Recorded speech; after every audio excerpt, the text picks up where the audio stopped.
But with Kim, I was looking this up the other day.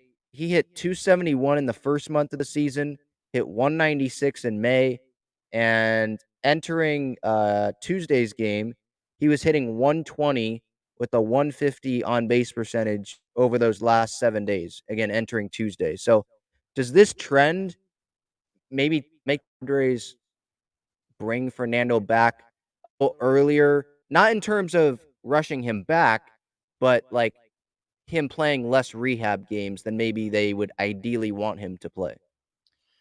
I would think I would not think that Kim's performance would have any, just because Fernando's too valuable. So Mm, I don't think you make any decisions based on that.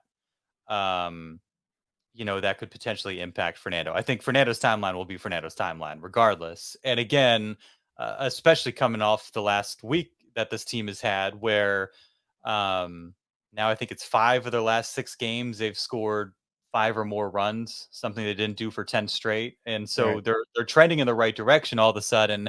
And that's, yeah, like you said, without Hassan Kim providing a whole lot for you. I mean, Trent Grisham has done it in moments. It's good to see Jake Cronenworth come around. Jerkson Profar has been a godsend.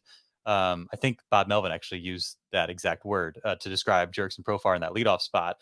So Kim, you hope that this is just kind of a rough patch for Ha-Sung Kim. There was some excitement given the way that he started when his OPS was kind of briefly in like the low 800s, and, Mhm. and people got really excited. And he's hitting for slug all fastball is something that that was the big question kind of going in, is like, could he catch up to major league speed? And he's proven that he's been able to do that.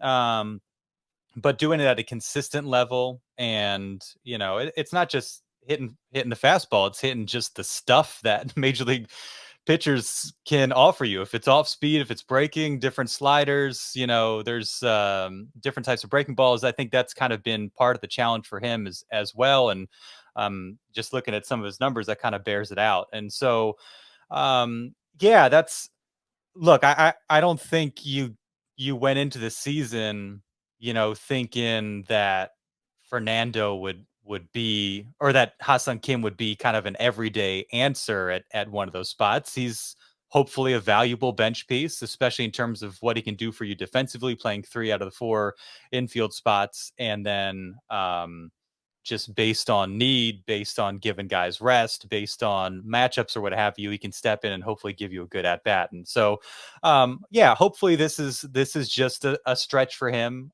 because again, he did show some promise early in the season. Um, but the good thing is, of late, they've kind of been able to, get some things done without too many contributions from him. And I think we're all pulling for Ha-Sung Kim. We're all excited about that acquisition and excited to see him kind of come around and make some things happen. And I'm sure he'll kind of get into a groove again. But it's an adjustment, and it continues for him. Um, but the good news is, one of the most talented players in all of baseball is coming at some point. We figure the next few weeks or a month, and so I don't think we'll be too concerned with Ha Sung Kim's performance at that point.